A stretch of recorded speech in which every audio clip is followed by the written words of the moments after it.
Oh, hi, it's Carl Bonner again, and what I wanted to go over today is I'm going to assume for the time being that Barack Obama is going to win this election. It's not a guarantee at this point. McCain could still produce an upset, but I'm going to assume that Obama wins, just so that we can talk about what would come next.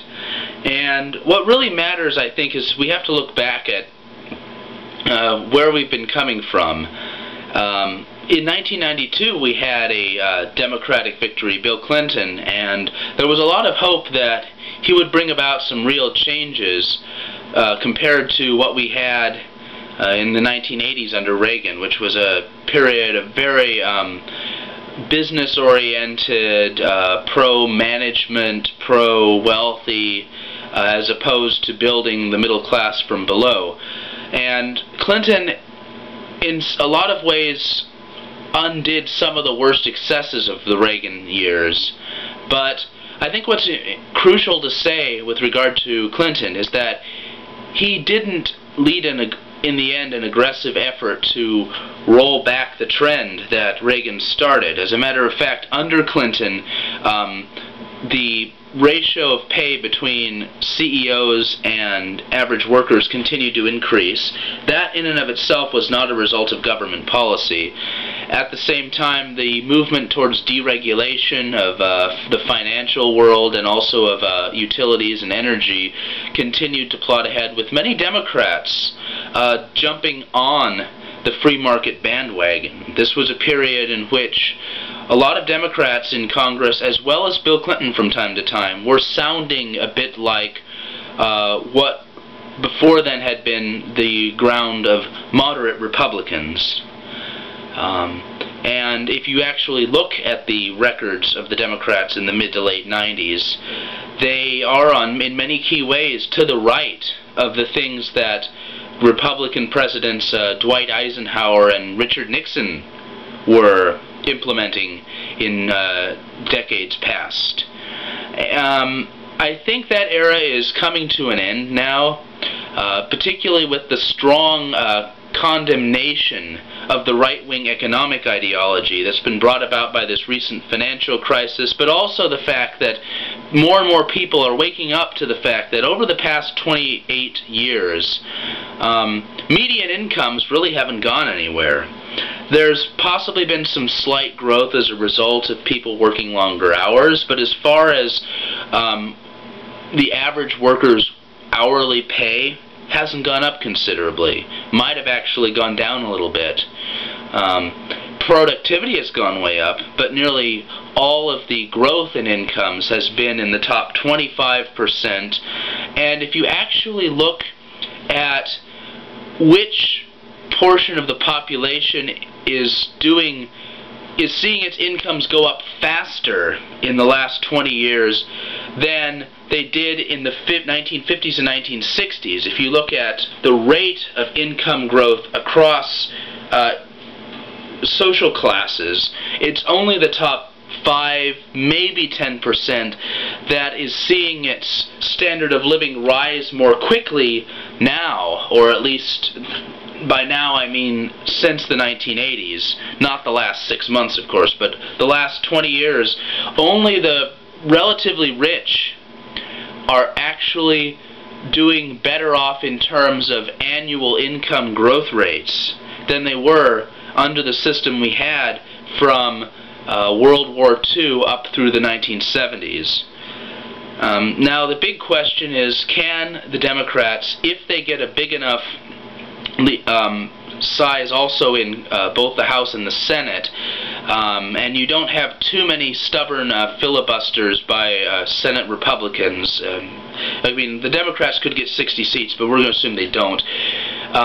If they are bold enough to seriously push an agenda that is pro-middle class, not just for the people who are currently members of the middle class, but poor Americans who are trying to make it out of poverty and enter the middle class but haven't been able to despite putting in a hard effort, and the various members of the working class who aren't at the same time living a middle-class lifestyle. And that really depends on whether or not the Democrats are able to effect sea change in our economic policies and in the social norms as to what we as a society consider acceptable economic values.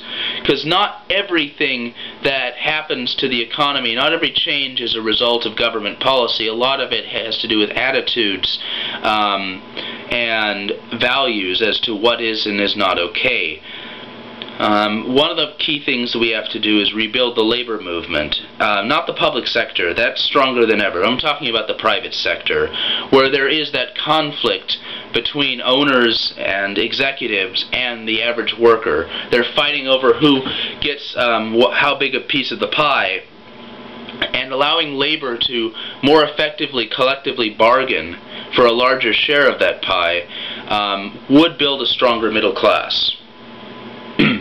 Another important policy reform is, I think, health care, especially at a time when premiums are going through the roof and insurance companies are very adept at denying certain people coverage, namely those who are less fortunate. So we're creating a system where the people who are troubled with bad health to begin with find themselves being treated worse by the insurance companies. Whether or not we can step in there and change that, that's going to be a big test for the Democrats. The tax policy, yes, there are going to need to be some tax increases. I hope that they can be limited to the top 5% of Americans, but if we have to raise taxes on the next 5%, say those between 150 and 250 grand, I personally would do that if I were in Congress. Now, the Democrats have pledged not to. That might be a dangerous pledge because it might force them to pursue a less aggressive program, which would not give the American people the opportunity to see that government action can improve the lives of everyday people. The government is not always the solution, but sometimes it can help out in various ways. There have been two big sea changes, or actually I say 3 or 4 big eras since modern capitalism developed in the United States, which really didn't get solidly established till right after the Civil War. There was a period of massive, rampant inequality through the late 19th century, the Gilded Age. Then you had the Progressive Era in the early 20th century, where labor and regulation started to make a dent in the injustices, the more extreme excesses of capitalism. Then that started to unravel briefly in the 1920s, and then you had the Great Depression. This was when FDR and the New Deal came in, and that was the fundamental turning point in the economic system. We became much less unequal, a much stronger middle class. There were checks on private corporate power far more than there had been. And that system was stable through the 1970s. Then there was a little bit of a downtime for the economy, and then Reagan came in and basically started sending us back the other direction, weakening unions, making the tax system flatter, deregulating business. Didn't really move us to a laissez-faire system because he kept Social Security and Medicare intact, but he definitely eliminated a lot of the social contract that had held inequality in check for so long. Will 2008 be the next sea change? Will Obama be the next FDR? Time will tell, and a lot of it depends on how much the people who want change demand it. We can't expect politicians who we elect to office to do all the work for us. We have to hold them to the promises, which is part of the reason why Clinton and the Democrats of the 90s didn't pursue more aggressive change away from the Reagan policies, is because we weren't banging at the gates loud enough. So if you're out there and you vote for Obama, don't quit on election night. The real battle begins on January 21st of next year. You have to show up, let them know what you want, hold them accountable, and the more you do that, the more change for the better, I believe, will happen. I can't guarantee how much more, but definitely more grassroots demands on the next government is better. The more, the better. So that's what I have to say.